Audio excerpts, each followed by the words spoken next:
Hi there, I'm Gavin Crawford. I'm a writer, an actor, and a comedian.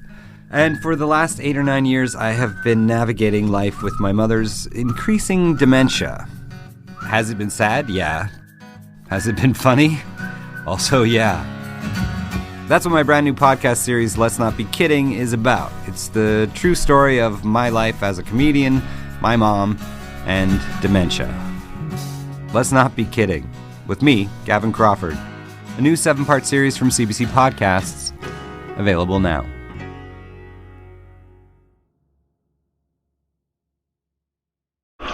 You're listening to a Frequency Podcast Network production. The next time you walk around your neighborhood, or if you work in a city, the area around your office, I'd like you to try something. As you walk down streets, past storefronts, try to picture what was there in 2019, before the pandemic and everything that's happened since. If you have that in your mind, compare it to what you see now. Which businesses have vanished? Which new ones, if any, have opened? Are there empty locations where stores or restaurants have closed but nothing has yet replaced them? Are there, by any chance, a lot of those? All the numbers that we have would point to yes, and that's true almost no matter where you live.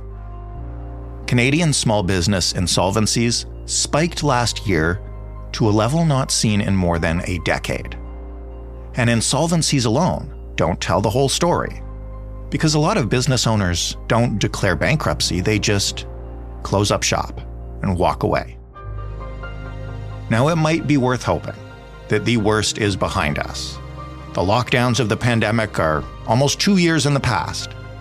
Perhaps this year we'll see a correction. More business, more profits, more openings and fewer closings. Look, it's nice to have hope. The problem is, a few weeks ago was the federal government's deadline for small businesses to pay back their pandemic loans. And a whole lot of them couldn't afford it. So, here we go again. I'm Jordan Heath-Rawlings. This is The Big Story. Ryan Mallough is the Ontario Vice President with the Canadian Federation of Independent Business. That can't be too comfortable a job these days, Ryan. I will say there's never a shortage of things to do, and it is never dull. Okay, well, let's go back a few years, like I'm sure many businesses wish they could, and rewind to pre-pandemic, or maybe just the beginning of the pandemic, once we realized this was going to be incredibly serious and everything would shut down. How quickly at that point did help for businesses become available? And for those who are not familiar with it, just briefly, like, what kind of help was it? So it was relatively fast. And I say that because for government, this was moving at light speed. It was not immediate, but they did move fairly quickly as far as governments are concerned. And the first piece that I believe we saw come in was the wage subsidy help.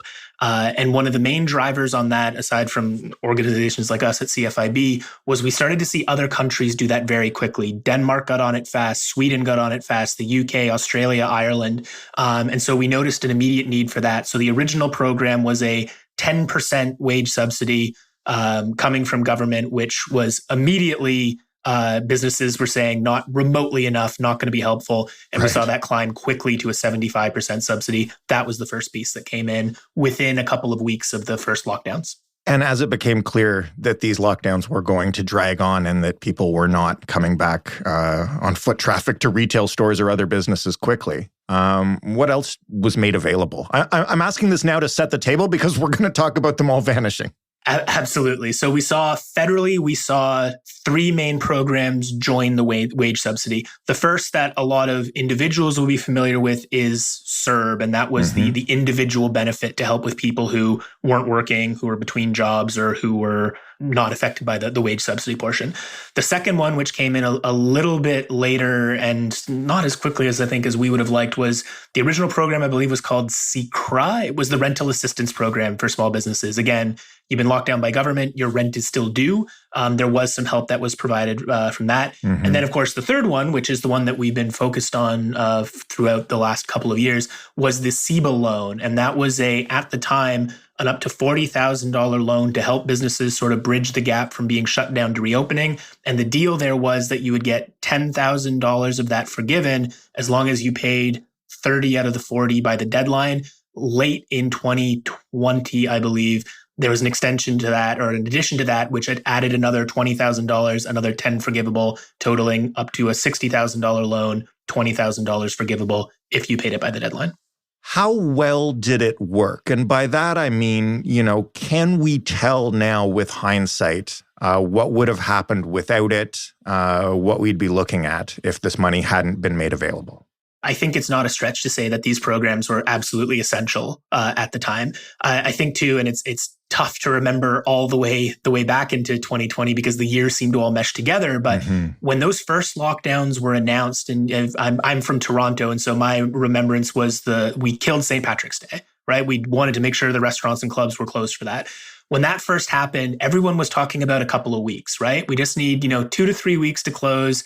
Then, we'll be able to sort of stop this thing in its tracks and then we'll get back to normal. Yeah. Well, it was 3 years and you yo-yoed in between lockdowns. If you were, a Toronto restaurant, you lost over 400 days to full closure, let alone the capacity limitations, the various zones that we went through, 3 opening stages. So having these government programs to help provide some financial flexibility to help bridge some of the gaps, to keep employees connected to their employers so we weren't going through a mass rehiring once we finally reopened, were absolutely essential at the time to small businesses' survival. And I think if we didn't have them, it'd be fair to say that we would be seeing a little bit what we're seeing now on the closure side a lot earlier and a lot faster.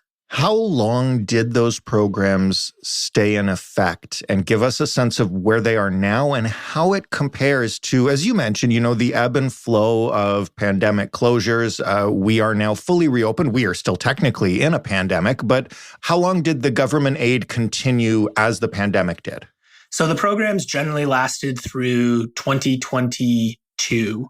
Was the bulk of them, which again, when we look at the closure timeline, the last time that we were fully locked down, I believe was January 2022. And I think we were the last province. So they lasted for, the full 2 years, which was important. And then when it comes to the CEBA loan, the repayment deadline was ultimately extended to January 18th of this year, 2024. So they were around for a fairly long time. I think one of the challenges a lot of small business owners feel, though, is that when we started to reopen in 2022, I think a lot of us, myself included, really believed that, this was it, that we were, there were going to be some differences, but we were going to be back. And what we reopened to is certainly not what we closed to. And that reality is why we've been fighting, why so many small business owners have been saying we need these programs to continue to exist or to get those deadlines extended because things are very different. Describe that for me. How different was it? What was the difference between what you closed to and what you reopened to? Like, put me on the ground. I think in some cases it may depend on where you are, but if you're in a major city, Toronto, Vancouver, Montreal, you are a dry cleaner, a restaurant that's downtown. You closed down to people coming into work 5 days a week. There was a natural lunch rush. There was sort of a cadence to everybody's week that was relatively similar, at least on the office worker side. What you reopened to was initially not just the hybrid work that we're starting to see kind of firm up now in the 2 to 3 days a week for a lot of office workers, but really still a lot of remote work where people weren't coming in at all. There was no lunch rush, or the rush that, was a few thousand people back in 2019 was now maybe 100.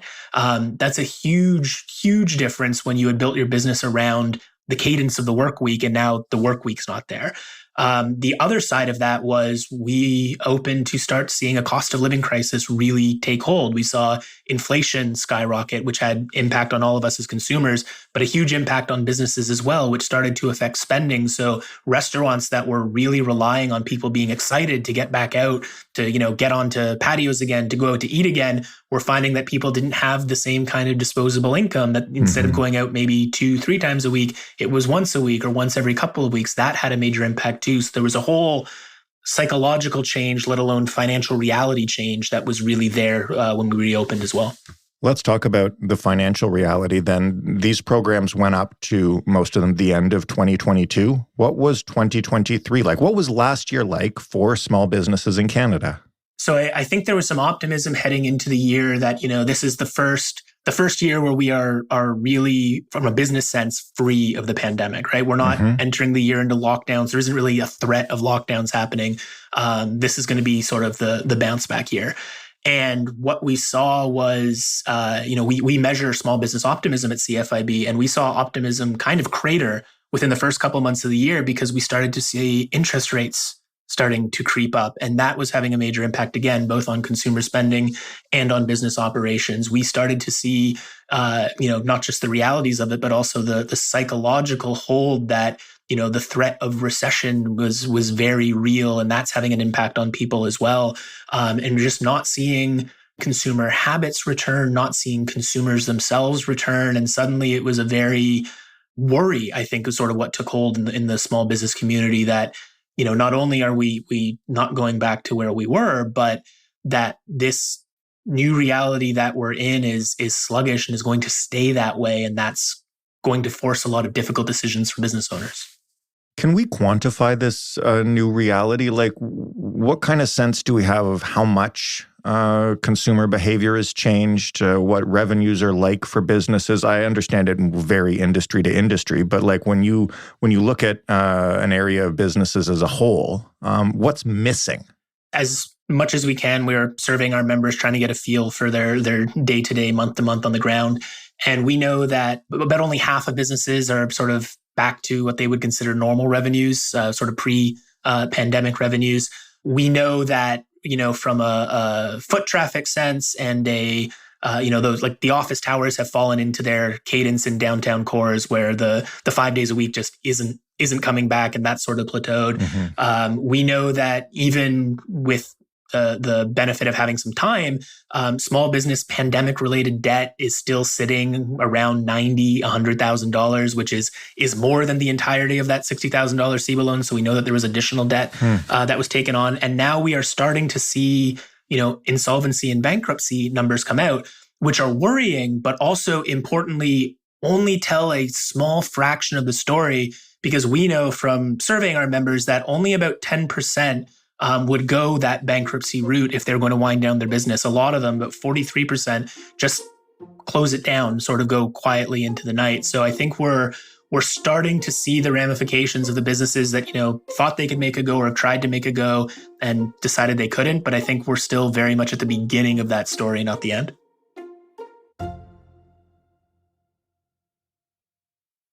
Even though it's a small part of the picture, explain the insolvencies and the bankruptcies to me. Like, what is it in raw numbers? How does it compare to other bad years, I guess? So we've seen, I believe it's year over year, but about a 41% increase in business insolvencies. I think that represents around 4,500 businesses. But again, we know that that's not the main route, especially small businesses take. On the flip side of that, which is getting a little bit less of attention, we're also seeing fewer startups than we have traditionally as well. And that's also a little bit concerning. It's a sign of the times. I mean, starting a business is a risk. It's a financial risk. When interest rates are high, there's less appetite to do it. But I think, a lot of times when we see businesses close, one of the things we hear is like, well, there's a natural churn that happens. Businesses open, businesses close. It's a circle of life.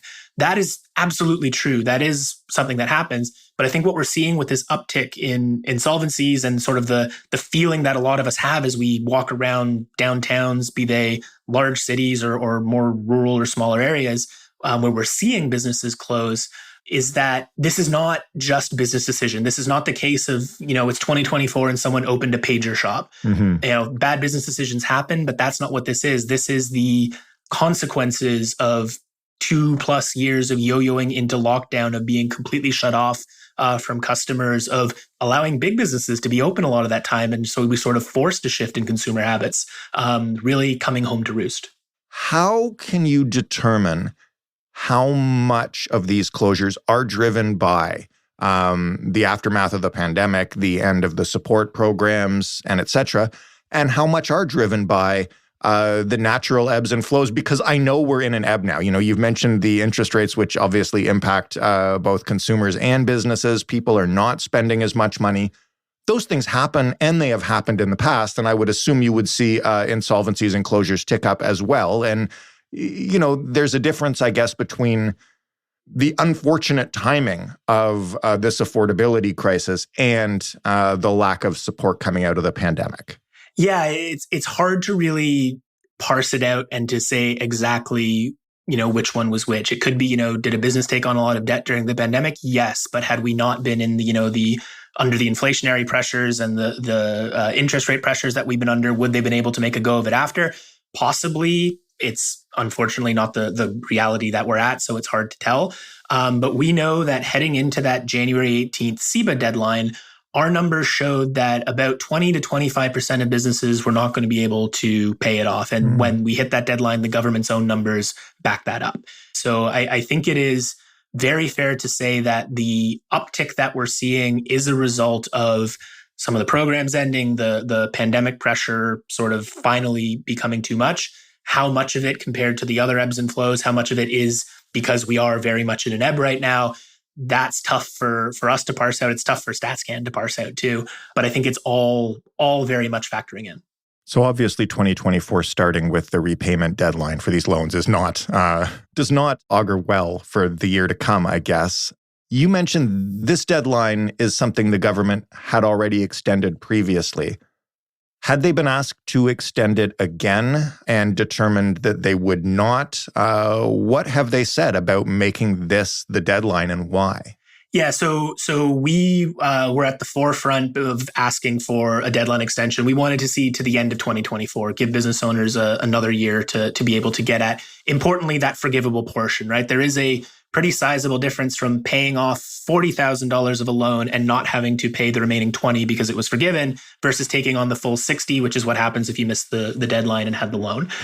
So we were very, very much pushing for that. We actually saw a tremendous amount of support in the business community, the Restaurants Association, Tourism Association, the Chambers of Commerce. We even saw all 13 provincial and territorial premiers get on board with that ask and make it federally. The Bloc Québécois was there federally. The NDP, the Green Party was there federally. But ultimately, the government was only willing to move an additional 18 days off of the original December 31, 2023. Did they give a reason for that? Really, what we seemed to hear back there was, it's been enough time.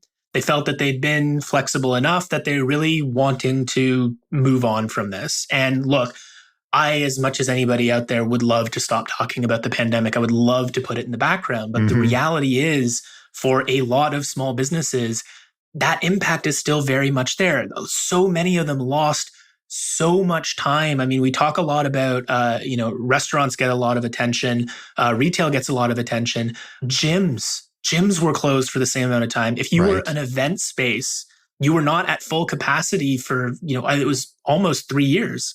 It was wild what that impact is, and just reopening is not a silver bullet. And unfortunately, a lot of these businesses can't put it behind them because they're still dealing with that impact day to day. What do you know then about what 2024 will be like, assuming this deadline has already passed, it's not going to be extended, and the government does do away with the forgivable portion of those loans? Have you guys been able to, probably not put a number on it, but what's the talk around the association? So I think there's a lot of concern. I think when you look at a lot of small business owners, you can't get into being an entrepreneur if you're not optimistic. You have to believe what you are doing is going to work. That's a natural state of being for them. Sure. We track small business optimism. And again, it has been low. It is starting the year still very low, well below where it historically is across the country. And I think that really is a reflection of the concern of, am I going to be able to make it? You've got, yes, the pressures of pandemic debt for realistically probably about 250,000 businesses who are still going to be carrying that over the next few years, just on the SEBA loan side. But you've also got, we saw changes to CPP where that went up in some instances. EI went up in some instances. You pay payroll taxes on employees no matter what. Your revenue, your profit doesn't matter. The carbon tax is going up again. It would have been tough coming off of the pandemic anyway. But the reality that we have now, the global pressures that we're seeing as well, just not a lot of optimism heading into 2024. I want to ask you a broader question about what you see on the ground, what people who are listening to this might be experiencing in their neighborhoods. When you take all of this together, everything from the start of COVID to the lockdowns and unlockings and the interest rates and the affordability crisis and everything, what do small businesses in Canadian neighborhoods look like now compared to pre-pandemic? And, what have we lost and what happens to neighborhoods that have lost them? So I think in terms of what it looks like now, I mean, again, we've all experienced it. You're noticing a few more boarded up shops. You're noticing that those are not getting replaced as quickly as perhaps they used to.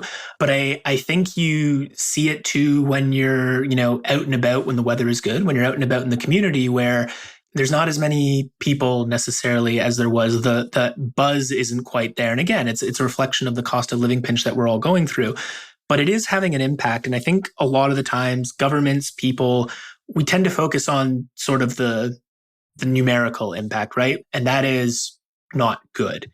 But I think what we have lost a little bit in, being cooped up inside and very rightfully, worried about what's happening in our own lives over the last few years is that what small businesses mean to a community is often, it's not overlooked because that almost implies some intent. We take it for granted. I live in downtown Toronto, but I grew up just outside in Oakville in the suburbs. And one of the clearest memories I'd have in my head is coming home from wherever we were. It was a hockey practice, visiting my grandparents, friends of the family sort of thing. But I knew when I saw the light of the dry cleaners around the corner that I was home. Couldn't really tell where I was on the highway or anything like that. But as soon as I saw that business and that light, I knew where I was.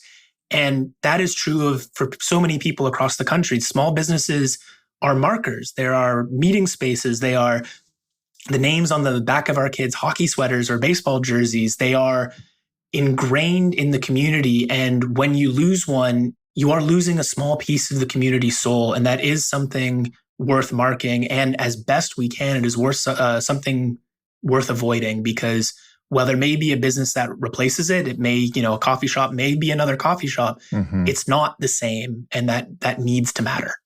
What would help us avoid that? And I ask this, sure, from the government, but they've already made clear, I guess, that the deadline's the deadline and the programs are over. But just from communities, from, I guess, the Bank of Canada, who probably everybody wants to lower interest rates. But, how do we avoid this? Or are the factors just too baked in at this point? I think there are a few things that people can do. And on the government side, I mean, it's the cost of doing business. If it's reducing fees, taxes, there's $2.5 billion of carbon tax money for Alberta, Saskatchewan, Manitoba, and Ontario that the government has not returned yet. Returning that would be helpful, but anything around cost, that's important. As people, though, and again, with understanding that, totally understand there's a lot of people going through some challenging times and might not be able to support with their dollars directly. But, one of the first things to go when business is struggling can be marketing dollars. And the best marketing that a small business tends to get is the word of mouth marketing from their customers. If you talk up your favorite spots, if you let your friends and family know that the dry cleaner around the corner is fantastic, that coffee shop is great, the butcher is a wonderful guy, kind of thing, that really does matter and resonate. As much as we can rally around our local spots and remind both the business owner but the community at large what they mean to the community, I think that's something that is worth doing. And I know it sounds a little, kind of airy and sort of like, well, that's nice, but does it actually help the bottom line? And I can tell you that it really does matter. And it's not just the bottom line here. There's also the mental health of business owners, the stress that they've been under, to see the community rally around, to get talked up is helpful on that side too. And again, that also needs to matter. Ryan, thank you so much for this. And just to end it on a positive note, there's been a new burger shop and a new ice cream shop, both small businesses opening just down the street from me over the last 3 months. So there you go. Fantastic. And a big Shoppers Drug Mart. Thanks again. Thank you. Ryan Mallough, Ontario Vice President with the Canadian Federation of Independent Business. That was The Big Story. For more, you can head to thebigstorypodcast.ca. You can also find us if you want to give us some feedback by emailing hello@thebigstorypodcast.ca or by calling 416-935-5935. If you've never left a rating or a review for The Big Story in Apple Podcasts or Spotify or anywhere else, now is a perfect time to do it. We are looking for feedback. We're looking for you to help other people find this show. Thanks for listening. I'm Jordan Heath Rawlings. We'll talk tomorrow.